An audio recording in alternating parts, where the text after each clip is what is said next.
All right, welcome. This is the March 2025 meeting of the City of Somerville Commission on Energy Use and Climate Change. Welcome. Let's start with a round of introductions. I guess I think just name and where in Somerville you live is probably fine, and if you're a commissioner. So my name is Larry Yu. I am chair of the commission, and I live in the Davis Square area. Ramon.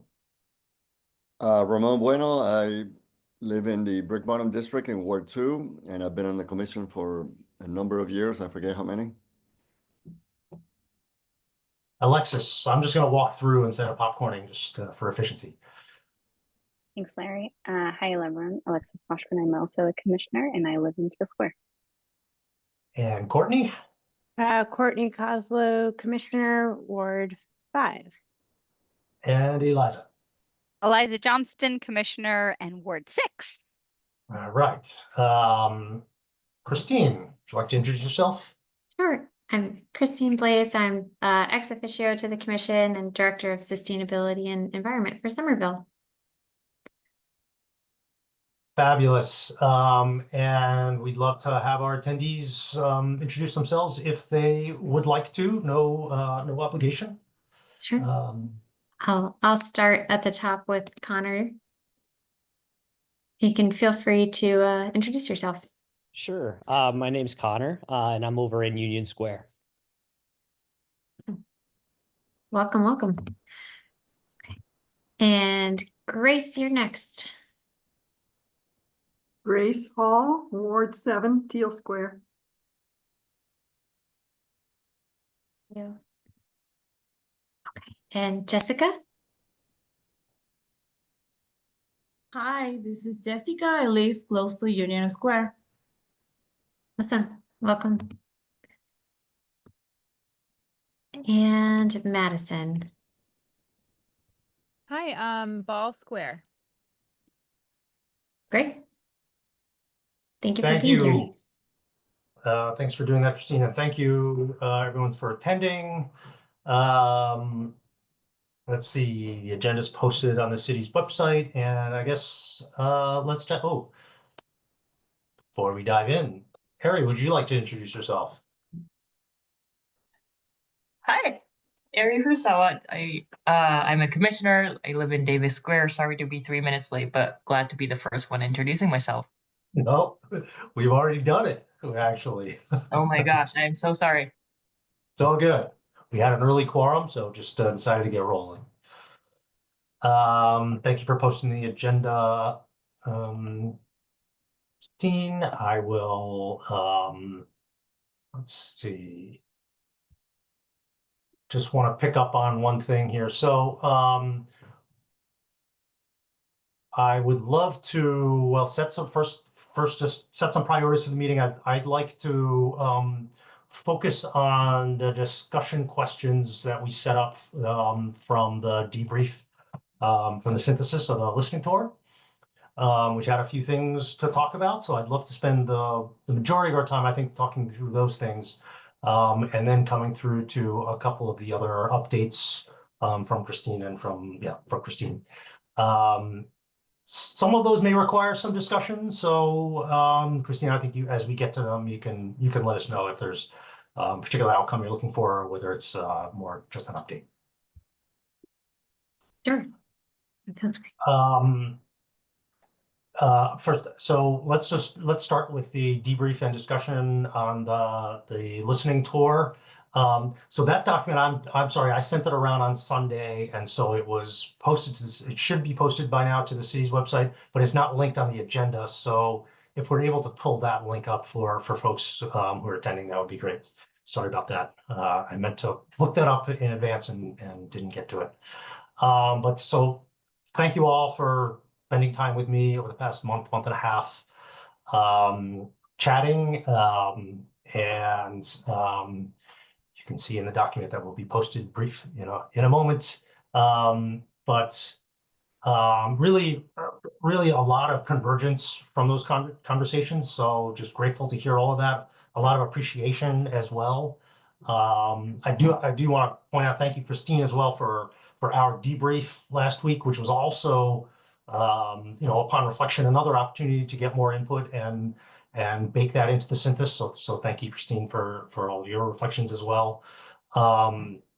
So the notes are here with the reflection questions on top. And I'd love to sort of just walk through those reflection questions. I know there's probably a lot in the synthesis that, you might also want to comment on or reflect on. We can do that maybe at the end, but some of these reflection items I think would be good to get sort of some closure on, or next steps on anyway. So, have you all had a moment to take a look at it at all? So I admit I have not. I just opened them up right now, so I Okay. was trying to multitask, but okay, I have not. I'm sorry. it's that's okay. Like the first one, like doesn't require deep reading. The first two actually probably don't require deep reading, so it's probably okay. The first reflection question was really like, how can we use our meeting time more effectively? Several people have noted, we try to cover a lot in 90 minutes. We do cover a lot in 90 minutes, for better or for worse. Sometimes it cuts off discussion a little more quickly. And sometimes you run out of time to cover everything on the agenda. So are there ways we can, yes, a timeout from Ramon. I think we usually, before we get to this point, have selected Sorry, meeting. correct, yes. Courtney, thank you very much for volunteering to take the minutes for this meeting. So thank you for You're that. welcome. Sure. Sorry, Ramon, yes. Never quite mind. right. So a few ideas kind of came up in conversation. So one is like, should we have longer meetings? I'll note that pre-pandemic, our meetings were in person and for 2 hours. So it was when we went to Zoom that we pared that back to 90 minutes, just as a reference point. The opposite idea also come up. Should we have shorter meetings or keep meetings at least to 90 minutes, but really just like pare the agenda down so that we were very targeted in what we talked about. A couple other things that came up is again, clearer signaling on what we'd like out of each discussion point so that perhaps the discussion doesn't wander quite as much.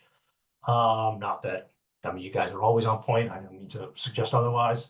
And then again, kind of a pairing of ideas around more frequent meetings so we can cover more ground, or less frequent meetings with kind of committee meetings in between, so that the committee meetings could do a lot of work and then just report back out at a full commission meeting every 2 months, say, just hypothetically. So those are some things that came up. I'll throw out another one as I was sitting here staring at this brainstorming, but some of the updates could probably be done in writing, and that's a suggestion without input from OSE yet. So like I don't want to have that suggestion turn into like writing us a 10-page report every meeting, because that's not would not be the intent. But if there are like quick updates, just provide them in writing. We can just move on, if that's an opportunity. So that's another thought to think about. So why don't I pause talking now and see what resonates with y'all, and see if we can come to some further conclusion. Ron. Yeah, the first thing I'd like to get a sense from the other members of the commission, in terms of time commitments and all that stuff. Well, I know one thing makes a big difference is one's family obligations and things like that. I've been through that. I'm not in that situation right now, but I think it makes a huge difference. So I think getting a sense of that would be number one. I do like the idea of, I don't know how to implement it, but this thing of signaling that maybe not for every item on an agenda, but on key things, maybe having a sharper sense of what we should be zeroing in on or trying to wrap up and conclude. That might help the discussions be more focused. I'm a little nervous, partly because of the first point that I brought up about having more meetings, or I'm I'm perfectly willing to go back to the 2-hour thing, but again, I don't want to impose it on, I know what it's like to have multiple commitments the same evening, so. Yeah, Courtney. On a similar note, I almost feel like we should answer this question at the end and come back to it. Because I think having a clearer sense of some of the later topics about what are we intended to do, what are our goals, to me would impact the meetings. Like if it makes more sense to have smaller meetings in between based on what we're trying to do versus like longer meetings or more often. So just to clarify, so you're saying we should table this discussion for 8:20 until 8:20, Till when did you say? till like Oh, 8:20. 8:20. Well, it depends on if this takes up the whole conversation, but more like at the end of this part of the Oh, agenda, at the end of this part, okay. because I don't, go ahead. No, I was gonna say it's like that form follows function, right? Like let's figure out our function and then we can Yeah. fit the form to match it. Because, yeah, it's hard for me to say, do we need more subcommittees, do we need more whatever, until some of the later questions about how are we to be the most effective for the city? Like our role is to help inform or to help provide feedback and our own personal expertise to the city in the way that that comes out in some of the later questions would help me. Yeah, I'll just jump on what Courtney's saying. I was gonna say the same thing. I think to me, the biggest question is one of like an identity crisis or an identity solidification maybe. And if we can sort of answer the question of what our role is, then I think some of those other like really good suggestions around like, do we have formalized role, like roles in terms of secretary, again, thinking about what our role is, and I'm on another board where we do have, the executive director or the staff put together a bulleted, update so that we don't have to take time during the meeting doing that. And then we signal like, here's, it's very, very brief, but it's, bulleted. And then as Ramon said, if there's a particular topic where there's explicit input wanted or decision, hoped for, then it's flagged as, not just a report out, but as something that we're going to discuss. So I think there's a way that we could sort of do some of that form, in response to the function. But I mean, I'm curious. I just read the bullets right now, and it does seem like there's some consensus around the role, but I do think it would be a worthy conversation for us to have, together. And, ultimately, some of us that have been around for a lot longer than others, like this is a transition of our understanding of who we are. And I think that's totally appropriate, but I think, we need to get our head in what is most useful for the city and how we can, serve in that role. And there's some, I don't want to say negotiation in a bad way, but there's some like, fitting that needs to happen to make sure that we can support in a way that we're needed. Yeah, that's fair. I would note that among the reflection questions for this particular meeting, I didn't include let's define our identity. Okay.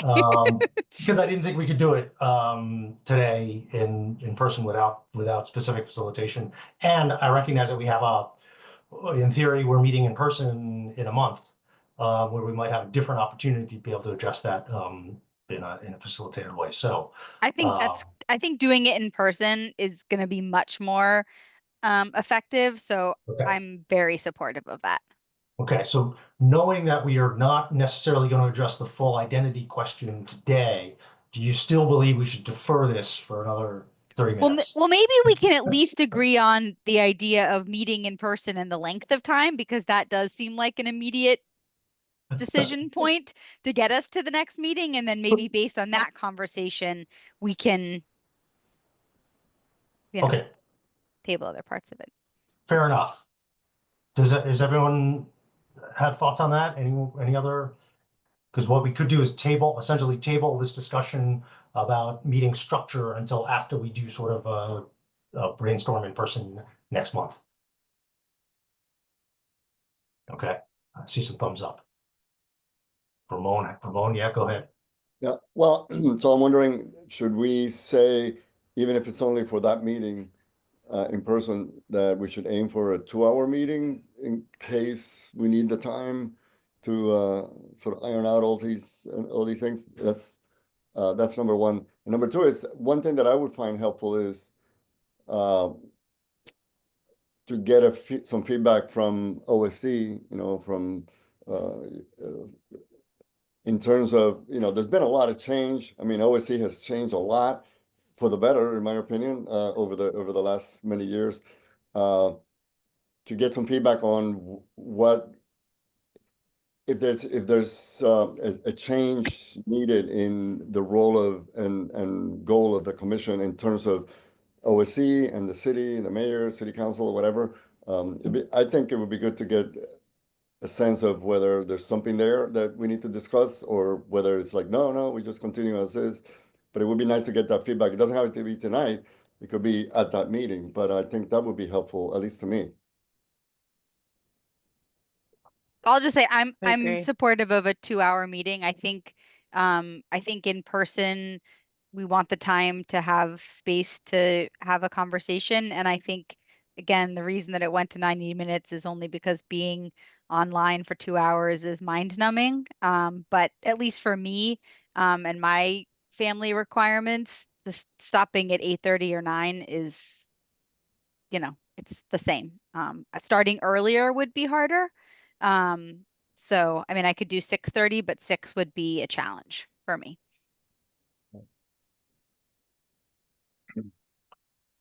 Okay, any opposition to 2 hours next month? Great. I Sounds support like the 2 2 hours hours. starting at 6:30. That was, I'm sorry. So, well, Liza proposed, I think, 2-hour starting at 6:30. Right, Liza? I'm fine starting at 6:30. I couldn't start earlier than 6:30. I think we used to do 7 to 9, but I could do 6:30 to 8:30. To me, they're the same to me. And we don't have to look at calendars now, but just for that, I'm going to be in Japan for 2 weeks and we'll be gone during the next scheduled CCC meeting. So not to be the person, but we'd love to look at calendars and see if there's a potential different date. Yeah. Because I love doing this one.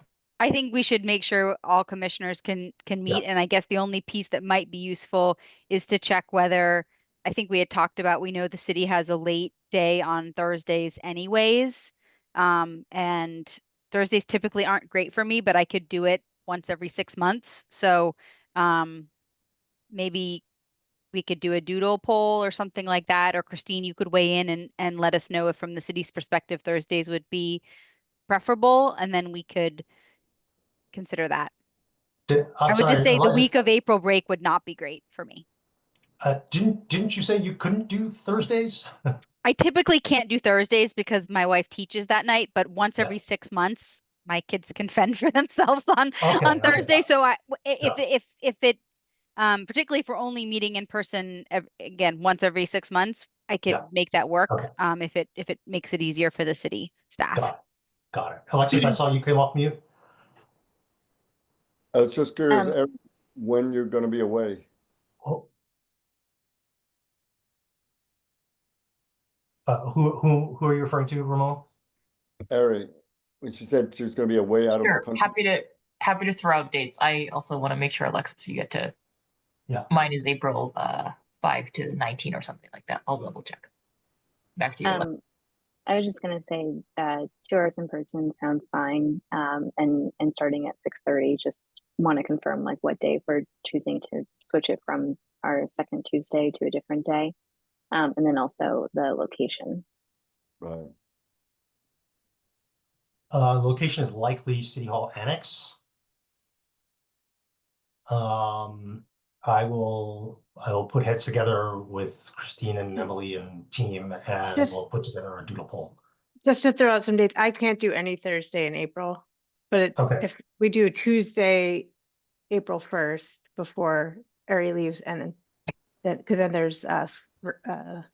spring break. Or the 29th.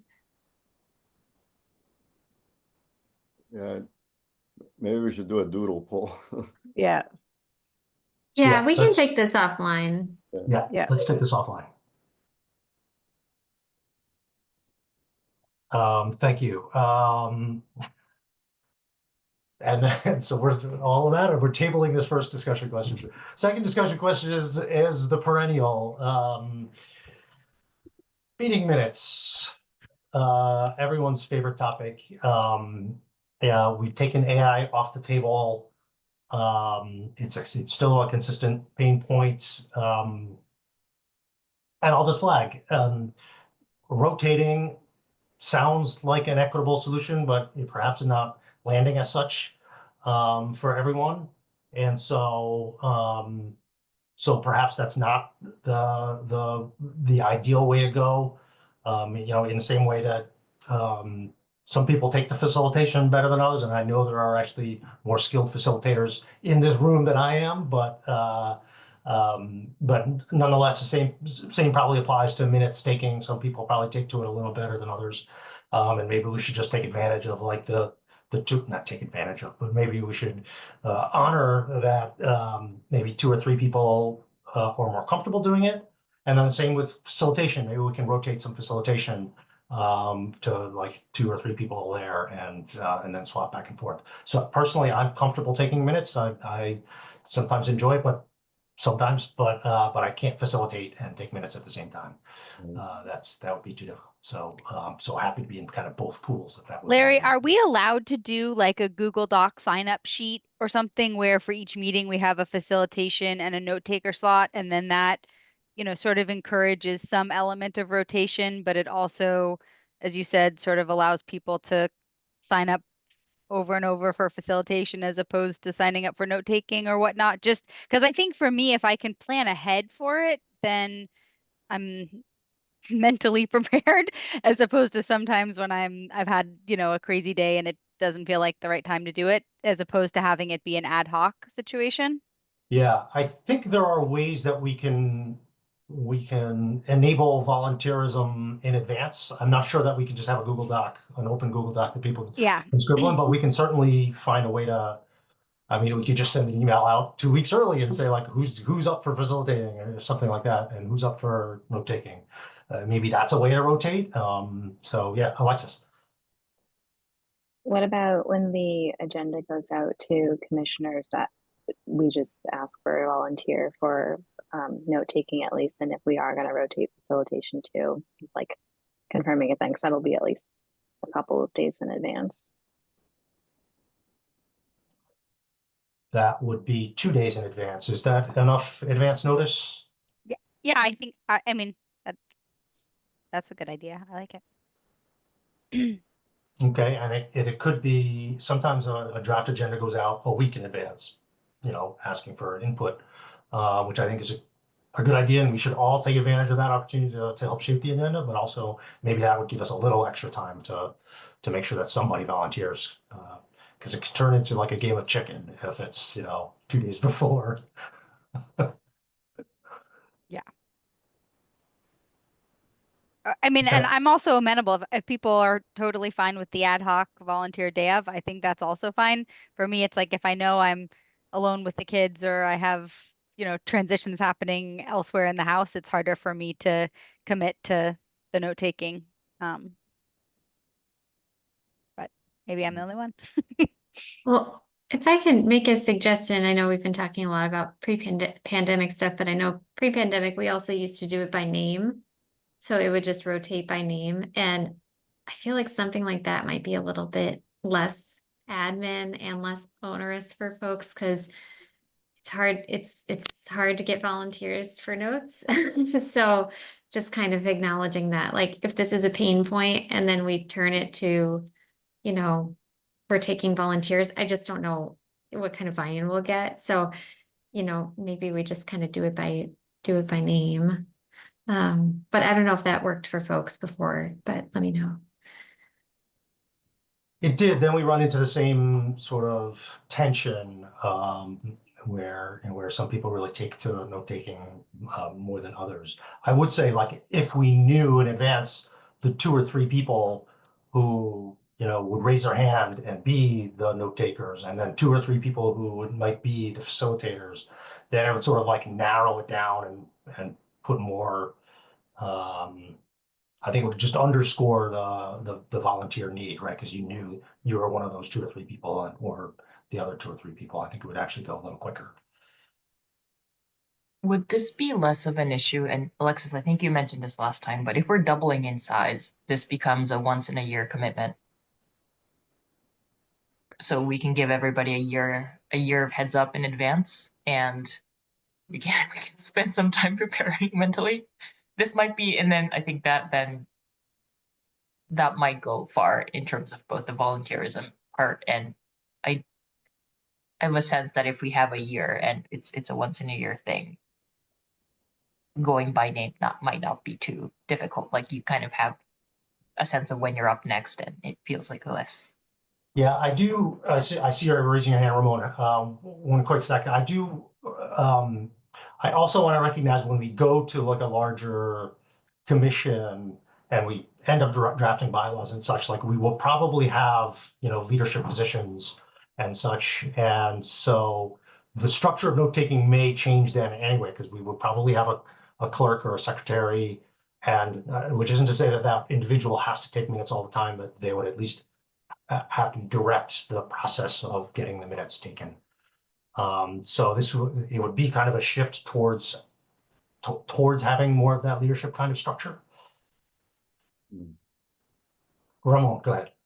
Yeah, no, I haven't thought through this, but when we've talked about expansion and the kind of expansion and that we're anticipating, I think we need to foresee that perhaps some of the new commission members may not be up for the task. Yeah. You know, it could be quite an imposition, because in the past, commissioners came in with a certain vision, requirements, and all that kind of stuff. And not that it was homogeneous, but there was a common element to it. And now we're talking about bringing additional people with different backgrounds, responsibilities, ages, and all that. So it might be not 100% realistic to assume that they could just step in and do the same things. Yeah. Just thinking ahead. Love that. Courtney? Could we like take all this information and then perhaps have Christine and Larry make a decision on how to go forward, so we don't spend too much more time on it? I feel like it's probably a short term, like we're saying, a short term thing. We threw out some good ideas, I think. For now, the alphabetical order for volunteers makes sense to me, but I feel like I don't want to keep going on. Good idea.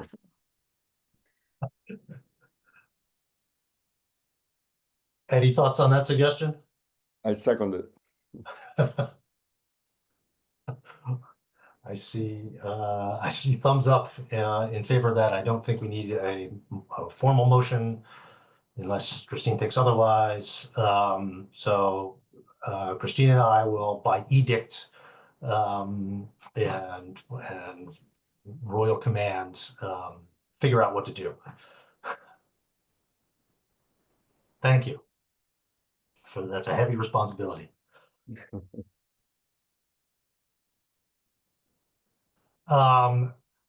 Right. So I see Eliza still reading those bullets quickly. I love it. So the third question I put out there, which is probably the more meaty question, is around setting annual priorities, in particular for 2025. That's this year, right? Yeah, 2025. So you know, the thought came up of like, where do we as a commission want to be at the end of this year, and have that guide us. And I didn't necessarily think that we could get through a process of determining those priorities this evening. However, I did throw out 2 thoughts. Like, one is, do we think that a formal 2025 priority setting process would be helpful? In which case we could use part of the April meeting to do that. Or do we think the priority for 2025 is as simple as setting up the transition to the Climate Action Committee for Success, which itself is going to be a lift? So just sort of curious for your thoughts there, or whether there's another way to approach the priorities question. And I see Alexis with her hand up. I can't remember if Ramon said this or someone else, but just understanding what would be most helpful, I think, to OSC. And so we don't necessarily need to hear what your priorities or interests are for this year right now, but I think maybe in advance of the next one, because I think for me, I see part of our role as being very supportive of your office and your work and providing some of the additional sort of capacity, you know, to an extent. And so it's helpful to know what you guys would think would be helpful. And then similarly, if there's any conversation with the mayor's office, like how, again, this commission can be helpful and supportive there. Ramon? Yeah, I'm 100% in agreement with Alexis, and I would just only add that it may, well, I don't know. The question I have is whether we should not fully answer the question until we've had at least one meeting with the expanded commission. I'm not sure, or whether we should just tell them what the answer is, and that's their starting point. I mean, that's a question I'm not 100% sure the best way forward, but should we allow that new membership to have a say in this question? Yeah, that's interesting. That is interesting. I mean, on the one hand, like, I'm hesitant to have this new body form and then everyone sit down and say like, hey, okay, what do you want to do? But, No, I mean, just a but on the other theoretical. hand, their input is important in shaping things. So yeah, I hear that tension there. Courtney? Yeah, I feel strongly that we need to keep on going. We're a commission now. We're not a commission waiting for a new commission to form.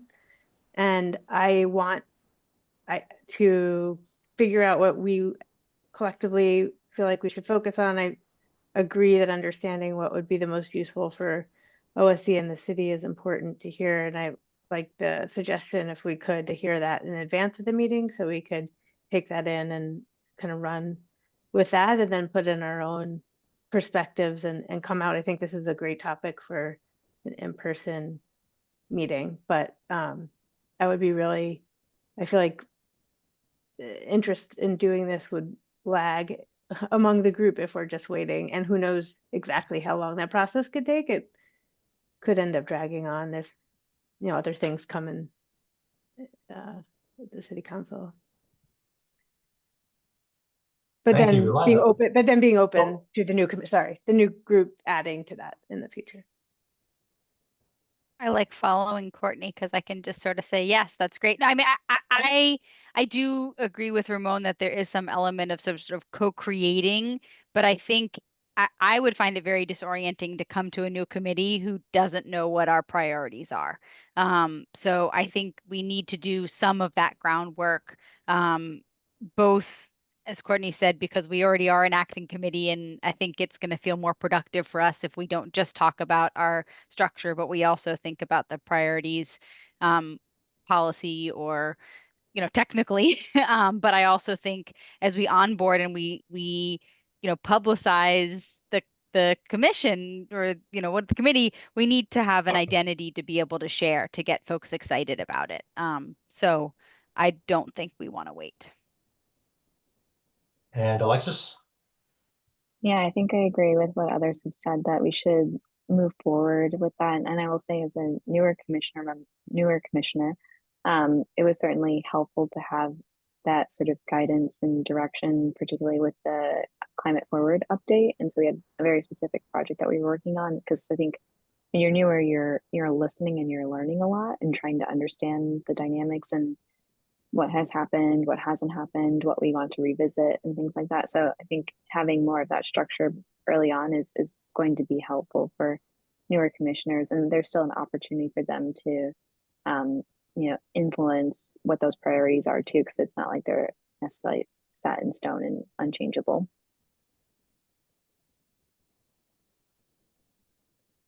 That is all super helpful and compelling. I feel like the center of gravity is shifting to let's have let's in our April meeting tackle not only broader questions of identity, but also what will be our priorities for the remainder of 2025. Mhm. All right. Sounds good. We are rolling. Last reflection question, which is really like, what did I miss? What things in the synthesis struck you in particular that we should pay attention to, not necessarily today, but in the near future? I think that would just be sort of helpful to put some of those things on the table if there are any. I'm sure there are a lot. Oh, here we go. Ramon. Yeah, when I read that, I mean, the many possible things that one can talk about, but one thing that came to my mind is, we've talked in the past about what role the commission could have in doing more outreach and so on, which I realize it depends on each commissioner's availability and all that. But one area that I think in particular we could do a little bit more is one of the most valuable things that I've seen in the last few years is the accumulation of ambassadors through these cohorts every year. So I think we have a pool of folks in the city who have a growing background knowledge and commitment to things. And I think I don't know what that will be, but finding a way to at least maybe once a year, the commission engage with in some shape or form with the ambassadors, either in listening to them and then helping maybe think about what collective collaborations between the commission and them, or suggestions for broader agendas for the growing ambassadors list. But I think it's one of the most valuable things that aside from the incredible role that OSC is grown, I think that from the point of view of new people that are not in the commission, not in the city government, but out there and benefiting from the ambassadors program, I think there's something that could be done to really take that to the next level. And I think the commission could play a role in that. I'm not 100% sure what it would be, but I think being in between random ambassadors and commissioners, but all sort of looking at the city and trying to help, there is a potential there for something. What would need some more thinking about it, but having maybe like a once a year goal. It doesn't have to be an activity, but I don't know, finding a way to leverage that and reinforce it would be great, because I think that's one of the most valuable things that's been in a quiet way, just growing, and figuring out how to tap that. Super. Eliza? Yeah, I'm loving going after everyone because I was going to say the same thing. And so I'll echo everything that Ramon said, but specifically, I think the sort of emphasis on engagement and outreach, coupled with the fact that we have these, literally dozens, hundreds of ambassadors that live in different communities that are part of, or different parts of the city that are engaged in different communities, is a huge resource. And I do, both because I'm curious, I think it's a cool program and I'd love to have more engagement, but also just to really like mobilize that investment that the city has put into that program. I think there's a lot of opportunity there. And that also made me think about, at one point, the commission engaged very closely with what was once called the Green Team at the high school. It was somewhat supported by a nonprofit as well. So it's not like OSC, or which was one person at the time, or the commission was responsible for facilitating that Green Team, but just had engagement with youth who were also really interested in these topics. I think was a great synergy between learning opportunities, engaging sort of the youth of Somerville, and making sure that the the outreach that we were doing also was thinking about sort of age diversity as well. So I guess I think the outreach piece is really important. And if there's a way that we can build more systematic partnerships with existing groups that are also engaged in greening, that would be great. And Courtney. That all sounds great. And then adding to that, looking at the other part, some of the other parts of the synthesis with the role specifically of the commission. I think these headers, there's like the historical role as advisor to the mayor, outreach role, which we talked about just now, the liaison role, and the different what does the commission own, and like what do we make decisions on?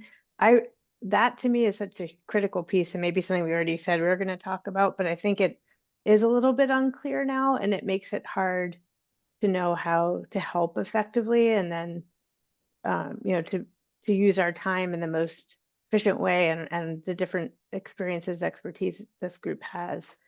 Like I've had questions about like the liaison role, if we have connections and ways to get the city connected to things that they may or may not already know of, and is that welcomed or not? Like, should I be trying that, or will that come off as a way? Like, if it's known that this is what the commission does, then I would feel more comfortable doing it. If it feels like I'm just imposing, then I feel like I'm causing attention, and I don't want to do that either.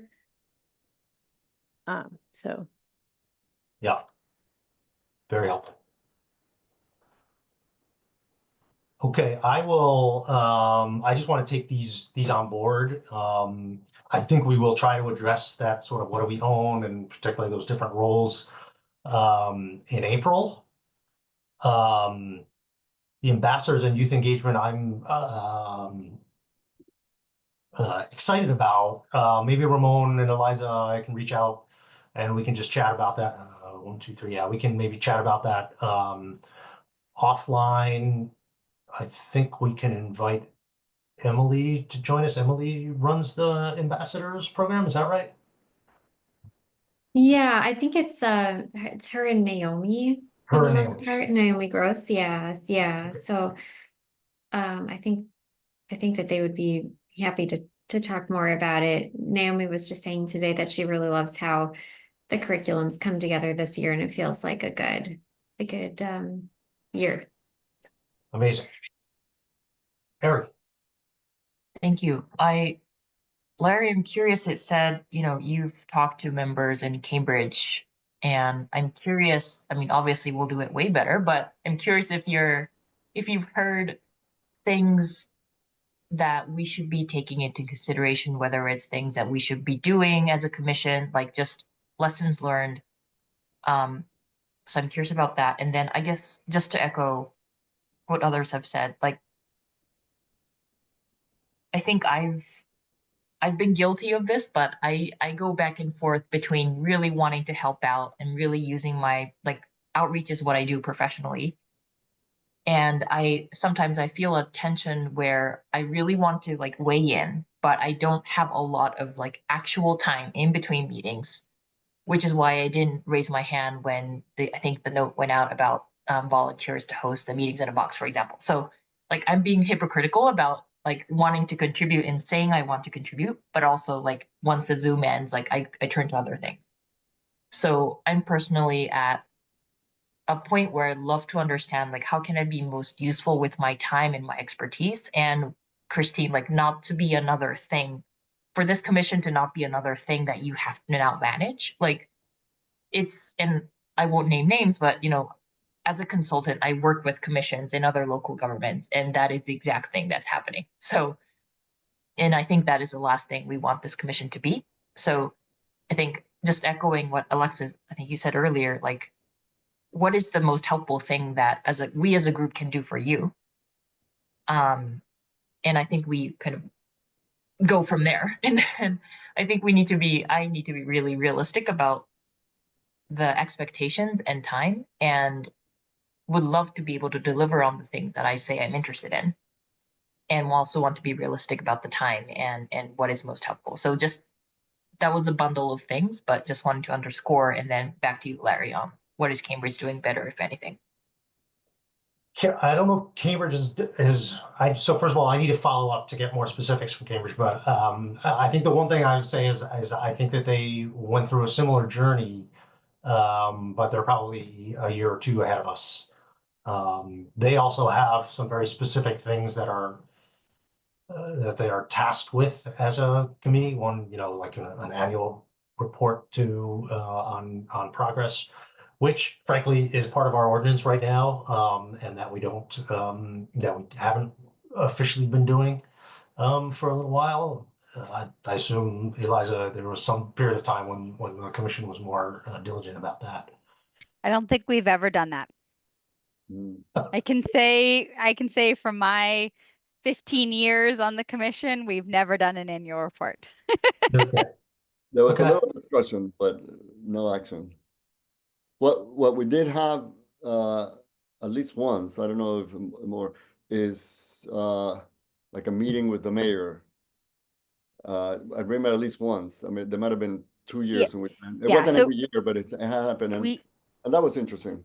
Yeah, we did. I mean, at the beginning of every year, we did identify priorities, and then we did gear up for a spring meeting with the mayor every year where we laid out our priorities and helped nudge him in directions that we thought he should go. And we did have specific requirements in terms of compliance with the green communities and an ESCO historically that we had. And so our sort of reporting was in response to those policy / DOER requirements or the requirements of meeting with the ESCO consultants. So it wasn't like we did nothing, but it wasn't a formal report in that sense. And again, OSC was a staff of one, so we were also a lot of like staff augmentation in terms of writing and reviewing. Yeah. Yeah, I mean, I like regarding that annual report, I think there was at some point 5 years ago, 6 years ago, something like that, I think it came up to like, well, why don't we just consider like, the updated greenhouse gas inventory as like our report to the mayor, which the commission didn't have much of a hand in. Anyway, it was all OSC doing it. I don't think we can be so sneaky anymore. I don't think we should be so sneaky anymore, let me just say. But Harry, coming back to your question, I think I actually want to get more in, because after I left, I was like, oh, I should really ask about, do they have committees and things like that? How are the committees structured and such? And I didn't get there, and probably want to go back and ask some of those follow-ups. But I do take your point about being realistic about our own time, and also about not creating an identity for ourselves that actually becomes a burden on OSC, because that's the last thing that any one of us wants to do.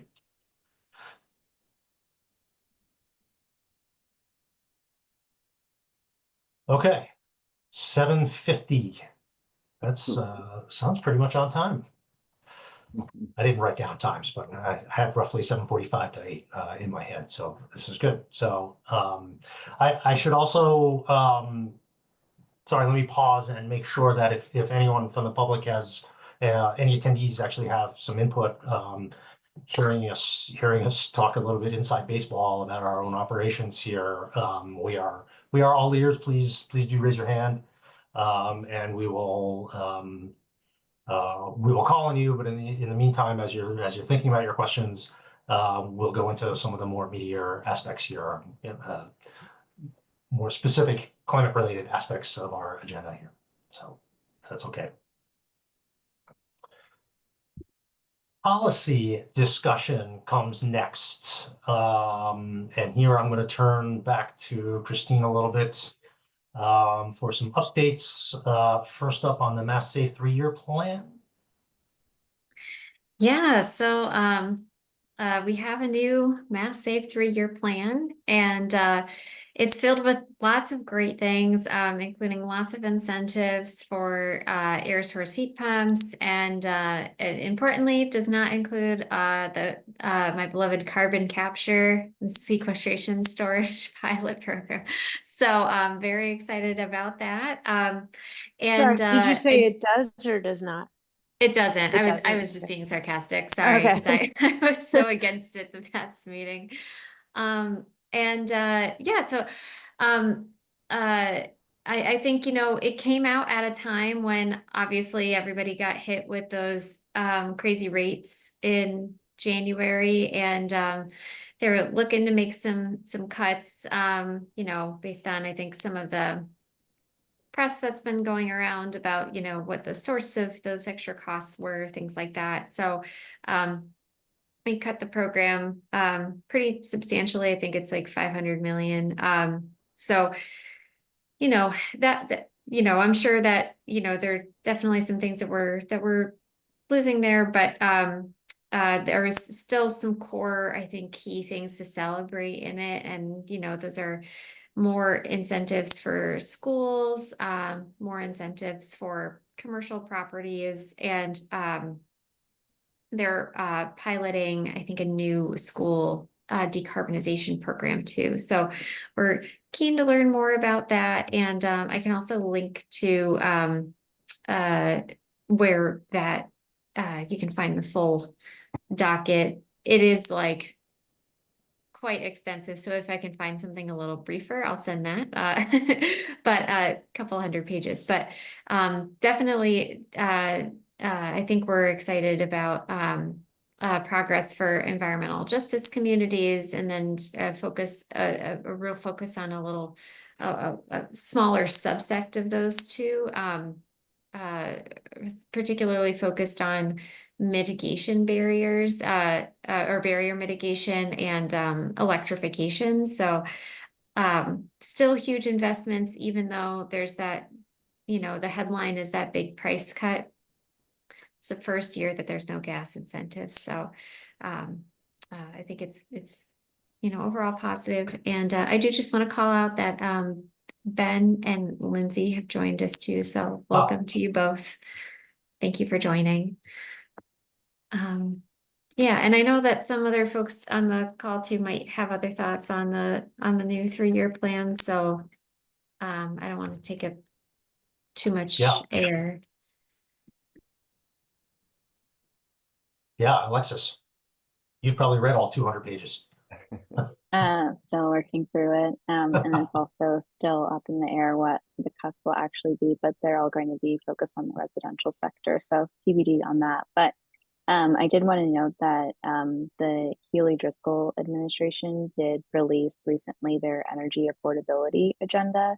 And so I can link that in the chat here, and hopefully that can get posted with the minutes. But to a Mass.gov website link, just outlining some of that. And so there's a focus on, you know, some of the different interventions they can take over the next couple of months and years that then translate to some pretty significant savings over 5 years. But there are some immediate policy measures that they're hoping to implement. And so one of those things is getting immediate relief to customers, which includes a $50 credit to every electric customer, which should happen in the next 1 to 2 months. You know, the Healey administration has also asked the DPU to figure out how to lower gas rates. So that's another sort of near-term development. There's also some work happening on expanding discount rates to more customers. There's a lot of people across the Commonwealth that are eligible, but that haven't signed up. So they're looking at that in addition to other rates, specifically like around heat pumps, to encourage heat pump adoption. So that's helpful. They're also looking for ways to reduce or eliminate some of what they call unnecessary charges on energy bills. So some of that was already planning to be phased out, but it sounds like they're accelerating some of that as well. And then sort of the fourth element of their agenda is really around stabilizing prices. And so again, looking at innovative rate designs that help avoid some of those bill shocks that we experience with winter heating demand. What did you call that? You said they released their what report? That is the Governor Healy's energy affordability agenda. There was a press Thank you. conference earlier this week that I was at that talked about that, and I will. Thank you. Got it. Fascinating.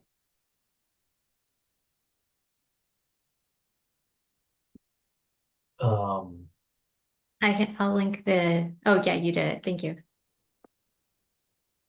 Just curious, does the agenda suggests that legislative follow-up is required? Just the name agenda suggests that, but I'm not actually sure. I think that there will have to be some legislative changes, but there weren't clear plans that outlined what that would look like. You know, one area potentially could be the Green Communities Act would need some changes. Just since that prioritizes all cost-effective energy efficiency, which limits the capacity of Mass Save to do certain things. Thank you. Anybody else? Any question, comment from attendees? Okay, I think we can move on to governance, I guess. And in particular, the ordinance for the Climate Action Commission or committee. Yeah, so this is an exciting one. So the ordinance is officially with City Council, and it will be discussed at in exactly 1 week remotely at the next OSEE Open Space and Energy and Environment Committee meeting. I'm sorry, no, Legislative Matters Committee. I'm thinking about another one. But no, just a couple coming up. So it'll be next Tuesday with Legislative Matters to talk about the new ordinance. And there's an accompanying memo that we submitted with it too, that outlines some of the things that we've discussed as a commission, you know, probably almost over the past year, things that, you know, I think are directly aligned with a lot of the things that we've talked about today, trying to, you know, get more people in the community involved, and sort of re-envision what the commission does and modernize it. So if folks haven't taken a look yet, the draft ordinance is posted, and we'll be talking about it next Tuesday.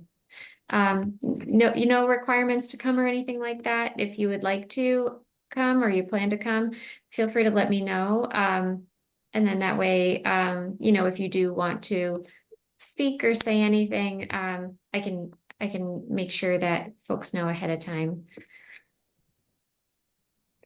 Is that in person or virtual? It's remote. Yeah, it's on Zoom. And would you suggest that any of us attend? I don't think so. I mean, unless you'd like to, it's totally up to you. But I don't think it's necessary. I guess I'm cognizant that if one of us shows up in the waiting room, we might be recognized as a current member and asked to say something. And would that be helpful or harmful? Particularly since we don't have talking points. Yeah. You know, I don't think it would hurt, but I also don't think it would be like, you know, like particularly like hugely like beneficial either, because it's, you know, I think it's something that the ordinance hasn't been changed in almost a quarter of a century. It's been like 21 years. So I think the changes are pretty like reasonable and are like pretty like explained in the memo. So you know, I think it's totally everybody's decision if they would like to come and speak. And you know, if you do decide, just let me know, and then that way I can like flag them down and say, hey, you know, we have folks here that are on the commission. So just give me a heads up, Okay. but What And I day? guess the last nuance on that is like, would we be noticeable by our absence if we weren't attending? no, I don't think so. Okay. But thank you for checking. Yeah. Sorry, Ramon, go ahead. No, I was just curious, what date and time is it?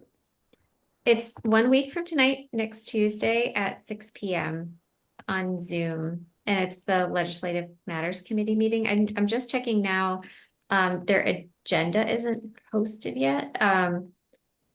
But I can send it around for folks that are interested afterwards, once it is posted. And then I'll put in the chat the link to the agenda item in case anybody wants to check out the ordinance or check out the memo. I think there are gonna, just like a heads up, I think that there are gonna be some light edits to the memo, or sorry, to the ordinance, but nothing like super substantive. Some of them are kind of clear. Exciting. I am exciting. I didn't mean that to sound sarcastic. I'm quite excited. Yeah. No, it's amazing. I mean, literally like almost every single word of the ordinance is changing. So it took a long time to get here and could not have done it without the help of everybody. Everybody contributed to what this wound up looking like. And, you know, I'm happy to, you know, talk through it as much or as little as folks want to. But I think, you know, you'll see certain things in there, you know, we have the position for like SPS administration. We have the 2 youth positions that we talked about.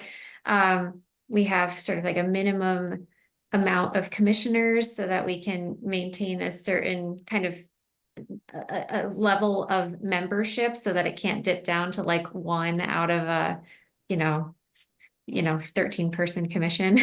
So, you know, I think we added a lot in there, and added some of the bigger themes like resiliency and like public health and some things I think that we thought were missing. And it, you know, like kind of the I can't remember if we went with environmental or ecological, but we kind of had a discussion about which of those words might be better to use to kind of give it a more kind of broad brush. So you never know, in 2 weeks we might, or next time we meet, we might be meeting as the interim climate action commission instead of the CEUCC. So this might be the end of an era. Wow, put it that way. Now it's high pressure. It's not an acronym that ever rolled off the tongue, so I loved it, but I think we can appreciate it for what it was. Totally. Yeah, if I ever had to say CCE and then go directly into talking about the CEUCC, it would always get jumbly. It happened today. So yeah, I you know, I can't say the name will be missed, but you know, nonetheless, we can mark the end of an era for sure. But yeah, so and I guess saying that too, that might be the newest piece. I don't remember if I mentioned it last time.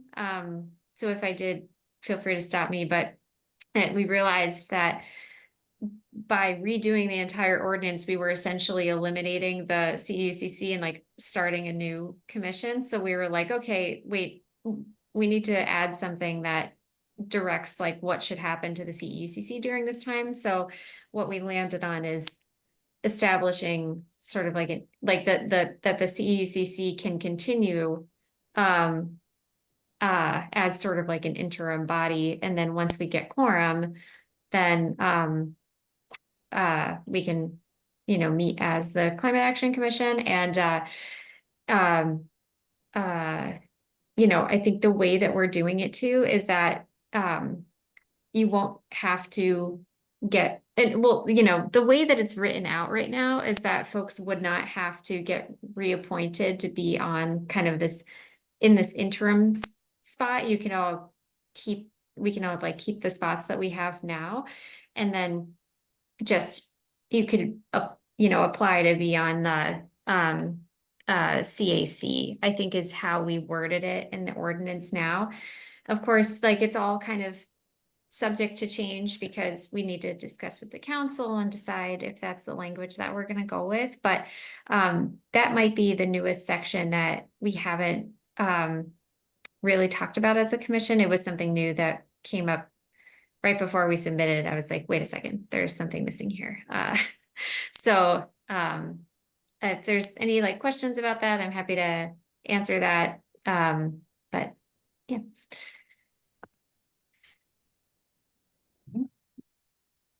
Thank you, Christine. Any questions specifically on the ordinance and the transition? The next agenda item is coordinating our in-person meetings tentatively for April and September. We've just discussed April. I think we'll be sending out a doodle to try to lock down a date in April, meeting in person for 2 hours at either 6:30 or 7 at City Hall Annex. Any questions on that? Super. Just one quick note. Actually, first, if I guess there's I would any- say maybe when we do the doodle, we should expand it beyond just April and include May, just given that Erie is out for 2 weeks and it's April vacation. We're running out of days in April, so maybe just have a little bit of flexibility to have that run into May as well, so that we can find when a is date. April vacation? I think it's the week of the 23rd of April. Is that right? Yeah, the week of the 21st. So the 21st is, what is it? Not President's Day, Patriots Day. Marathon Monday is the 21st, and then that whole week is in April is the school vacation week. And I think Ari, you said that you're out the first 2 weeks of April. So Okay, we're tight. We're tight. Maybe it's May.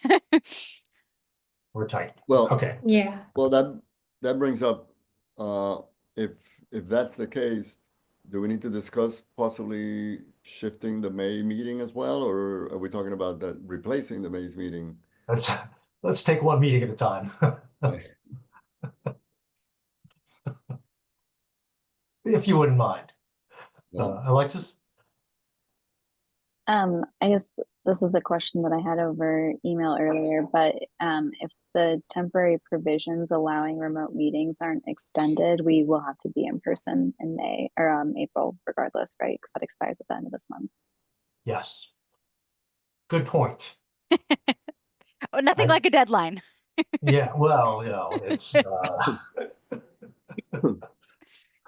we fully expect the legislature to act around midnight on March 31st. However, we can't ever know. Just inviting the public to comment on the ordinance or on governance discussions in general while you're thinking about it. Ari and Alexis, I noticed you put links in the chat. You posted those to hosts and panelists. If you wouldn't mind reposting those to everyone, that would be most appreciated. I think Alexis, your link is more comprehensive. I'm happy to read it. Fair enough. And moving on to events and advertising. So yes, here's your opportunity. Christine, I think you're gonna have to take it away. Sure. So, the folks at OSC have organized a Sustainable SIPS event, which is going to be in 1 week. Actually, it's that night of the Legislative Matters Committee meeting. So lots to do that night. And I don't have additional details about that. But Emily and Naomi would know like location, time, and things like that. I think they might reach out to, I know that they reach out to folks directly about those. So if you're interested, it's sort of like a kind of like a networking event. So you can check in with them for more details. And then we have a network geothermal public meeting, and that is going to be discussing the soon to be and newly released report from Bureau Happold. It's the second of a series of 2 reports that they've drafted for us over the past year, and this one is solely focused on geothermal. It's grant funded study through heat. So they're digging into those 3 sites that they looked at in the first report, including the high school, the 10 Hills neighborhood, and Union Square, specifically the old Ames building, which I think we're calling it's like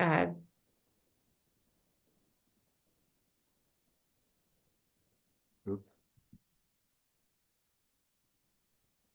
Appears we may have. What were the sorry, ones- can you still hear me? My internet dropped. Oh, You you're said back. that including the high school, and what were the others? Oh, the Ames building and like area in Union Square and the 10 Hills neighborhood near the housing authority. So there'll be lots of great information there. If folks haven't attended one of those before, I think they've been pretty well received and attended by folks. It's a really interesting technology. So we're gonna keep things moving there, and we'll talk next steps with folks too. And then for Sustainaville Week, speaking of May, to accommodate April break and the following week of April break, we are moving Sustainaville Week into early May, which we do from time to time. So it's going to be May 3rd through May 9th. May 3rd, it's the first Saturday in May to the first Friday in May. And I know Naomi and Emily have been working on all kinds of lining up all kinds of different speakers and events around the community. So this is sort of more like a save the date for that, more to come. And if anybody's interested in getting involved or, wants to volunteer or has any ideas for, cool events, feel free to let me know. And I guess I'll quickly, this is not on here, but I just want to plug that our seed library is open. Has anybody heard of our seed library? Yes, Okay. it's at all the libraries. It's so exciting. Oh, good. Oh, awesome. Yay. Well, I'm thrilled that everybody's heard of it.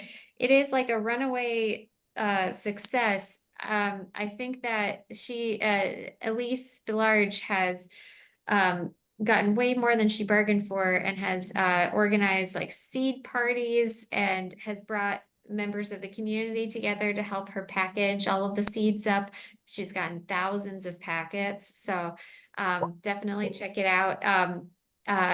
There's some plants that are some seeds that are more popular than others, but then there's some kind of like really kind of random ones in there too. So, definitely worth checking out. And like Eliza said, if anybody hadn't heard of it before, it's at all the libraries.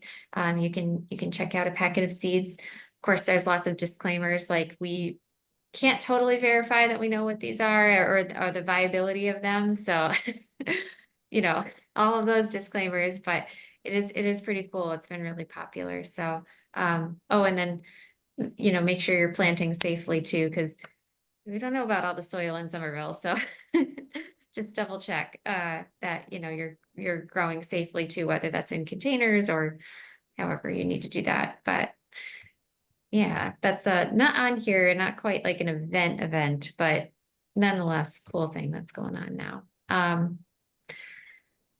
Yeah, so I think that's all that I had there for events. Any questions or anything that I missed from folks or that folks are wondering about? I was just gonna put a shout out for the newsletter. The electronic newsletter comes out.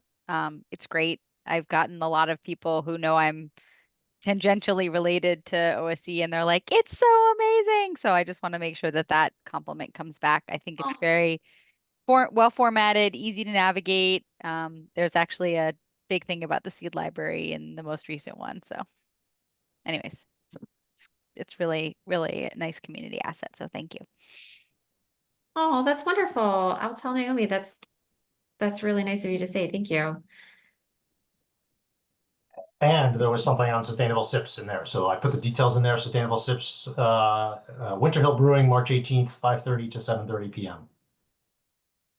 Perfect. Thank you, Larry. Can you remind, like, are the ambassadors closely linked with Sustainable Sips in some way, or linked with Sustainable Sips in some way?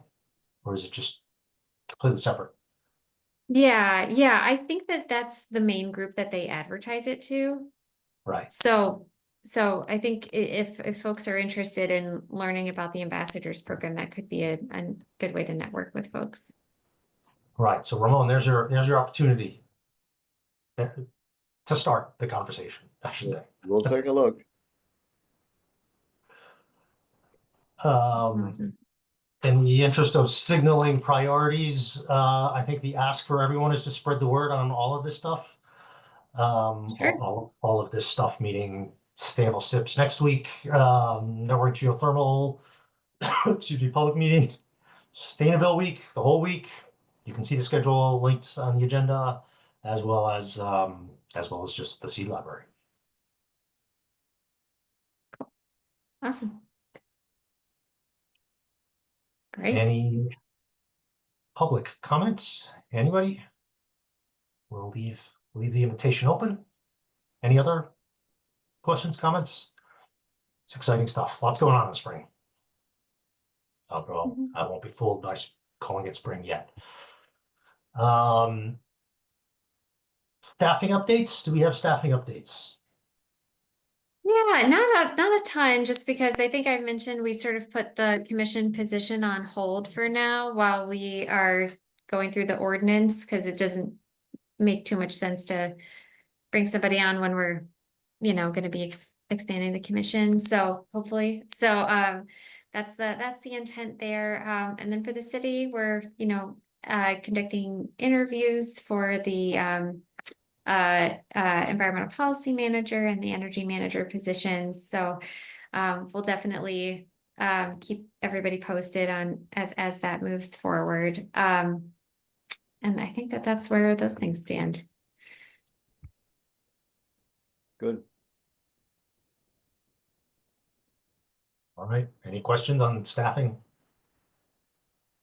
Any comment from attendees on staffing?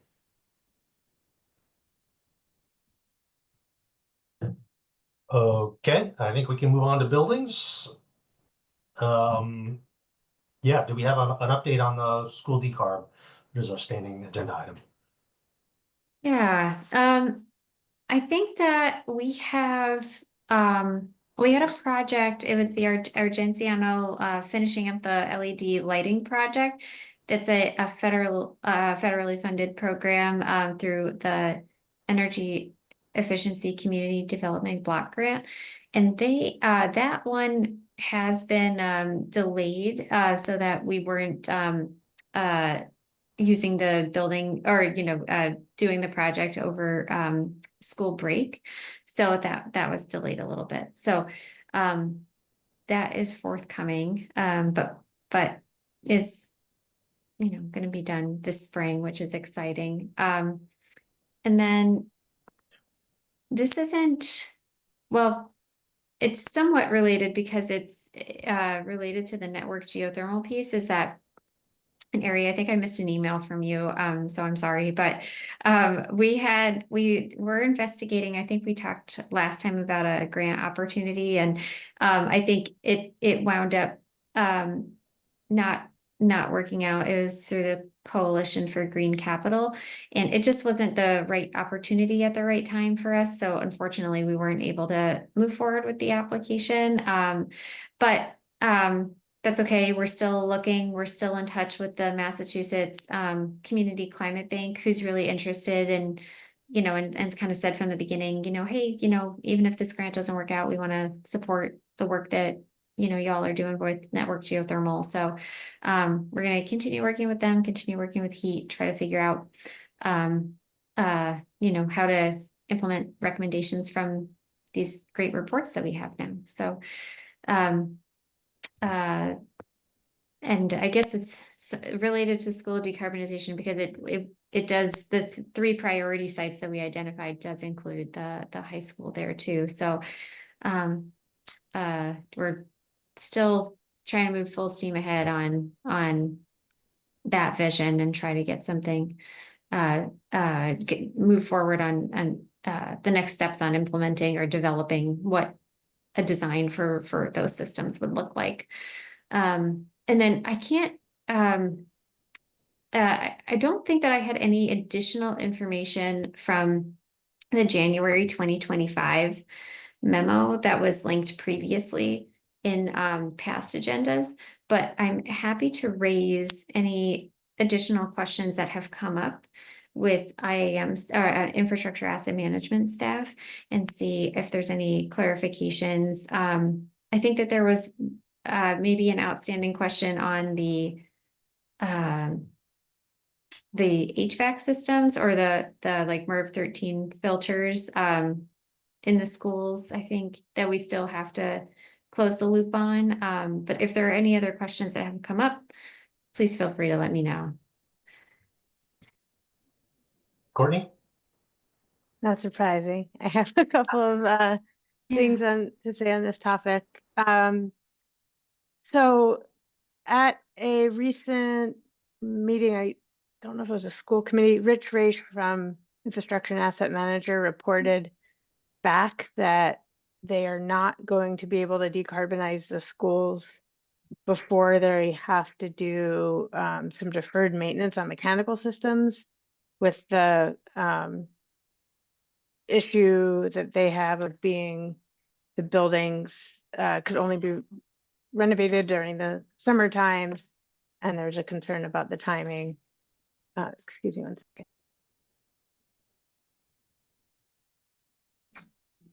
And this was a little disappointing. You know, I think that in the 3-year plan, not a little, it's a lot disappointing. The 3-year plan, I had kind of directed some folks at the city that Alexis and I had kind of uncovered.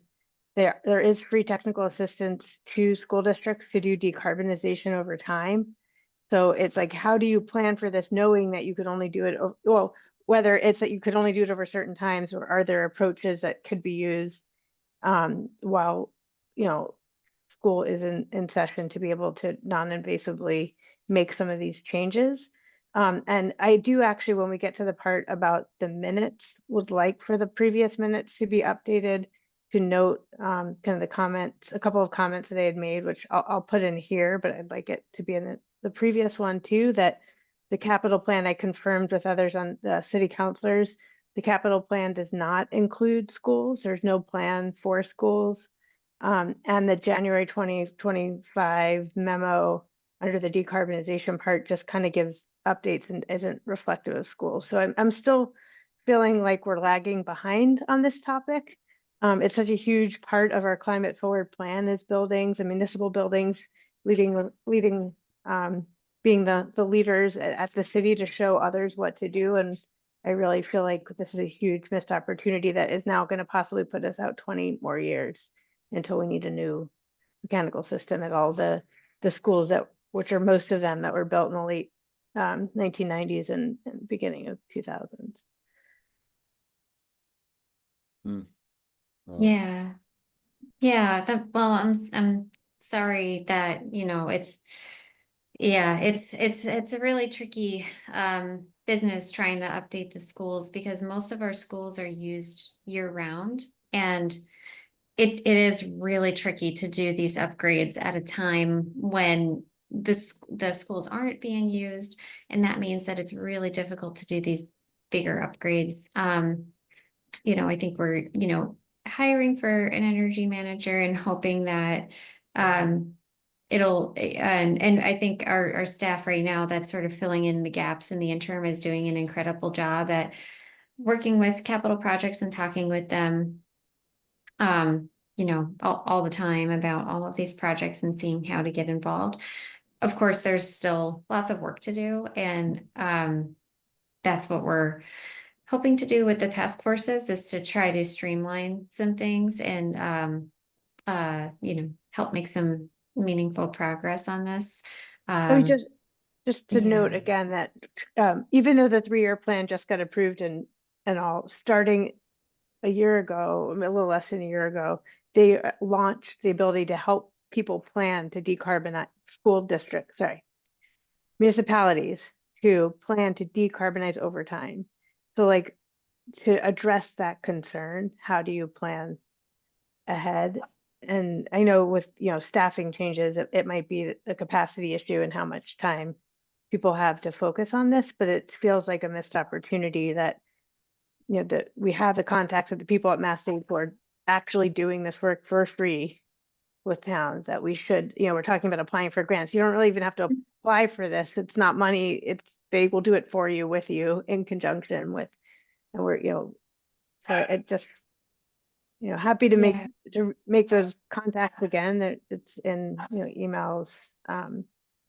They're ready Yeah. to help at Mass State. No, yeah, I appreciate it. And I hear the frustration. And for what it's worth, last year we did wind up working with the Department of Energy Resources for no cost technical assistance to do a decarbonization roadmap.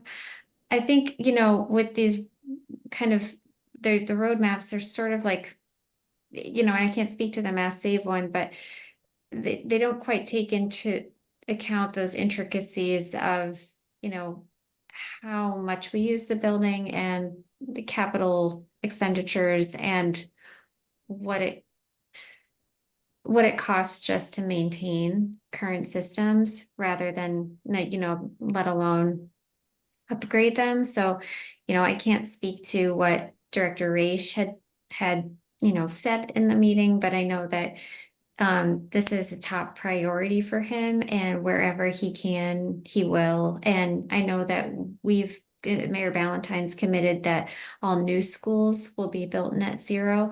It's very difficult to retrofit our existing buildings though, and that's what we've been finding through our work with IAM. Do I think that there's more opportunities? Of course, there always is. I know we're currently working on an insulation project right now with folks. So we're always trying to find any way that we can. And I'm hopeful that when the energy manager comes in, we'll be able to maximize our energy stabilization fund and really start to get those dollars to work, be it in schools and other city buildings or for electric vehicle charging infrastructure and our fleet to make some real meaningful changes here. But I hear the frustration, and yeah, it's so tough to weigh all of these different things at the same time. So I'm sure it was hard to hear. So I'm sorry about that. What is the Energy Stabilization Fund? Is that a city? The energy, yeah, so that's a fund that was created, I want to say around 2021. And it essentially takes this energy savings from energy efficiency projects that the city has implemented and reinvest those into other energy projects. So I think there's about I think we've surpassed $1 million in the fund. So in the time I've been here. So and we have a prioritization, we sort of have an idea of like what we would want to prioritize for that. Of course, as things come up, it can be difficult because you have the things that really need to get done versus the things that, you kind of plan for. So, yeah, and it takes like lots of coordination and things like that. So, yeah, and I think with the Winter Hill School, it did definitely change some of the timelines there too. So I don't want to, lose sight of that too, that was definitely a huge thing that impacted not just IAM, but OSE too, in a big way. Yeah. Thank you, Christine. And thank you, Courtney. I think all of that is well noted. So so thanks for recording that, and we can certainly, when we get to the minutes in a moment, we can certainly update or take an amendment on board to update the February minutes as well. Okay. Awesome. Anything else on school decarb or on buildings? I guess I would just say, to Courtney's point, school buildings are a huge portion of our portfolio of buildings in the city. And when we think about talking about priorities in our next meeting, I think that's certainly one we want to consider. So if there are Yeah. ways that we can support the work that the city's doing, particularly around, bringing in outside expertise is what Courtney's talking about, but even just, we did a workshop at this point, probably like 6 years ago, that Juliet hosted on systems thinking and actually getting people out of their sort of siloed government, domains. And I know the city's done a lot of work on that in the meantime, but it continues to be a challenge.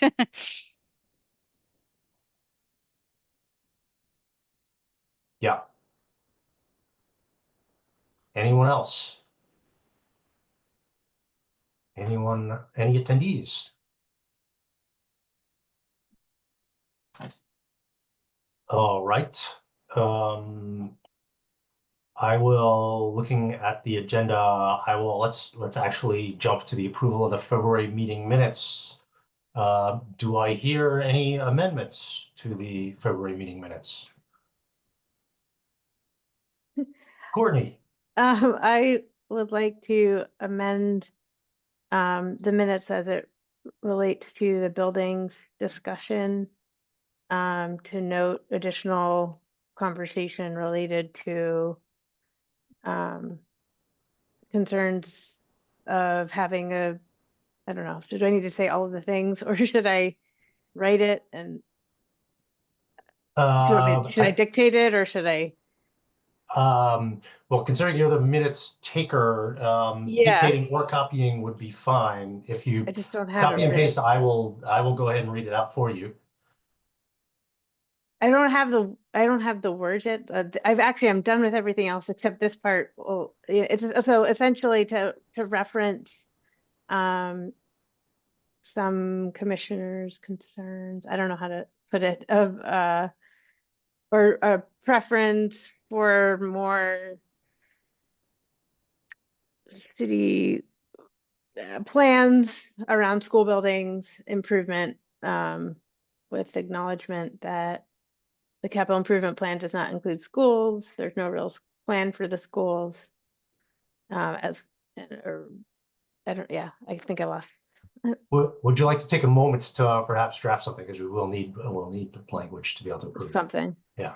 How about this? Can we postpone voting on it, and I could draft it, and we could vote next time? Is It's everyone gonna take- comfortable with postponing approval of the minutes? We will Okay. approve the minutes in April in that case. Okay.